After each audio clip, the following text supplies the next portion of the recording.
Doink.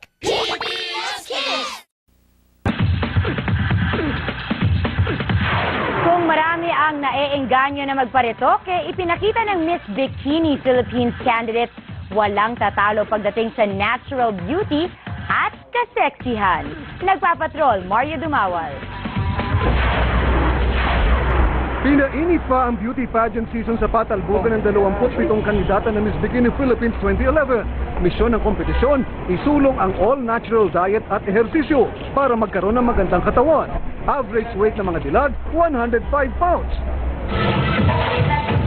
Mistulang showtime din ang presentation nang magpasample sa kanilang talento ang contestants.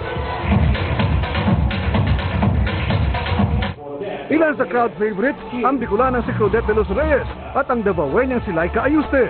Angat din sa rampa, sina Charmin Compay mula Caloocan at Liana Dominico mula Binondo, Manila.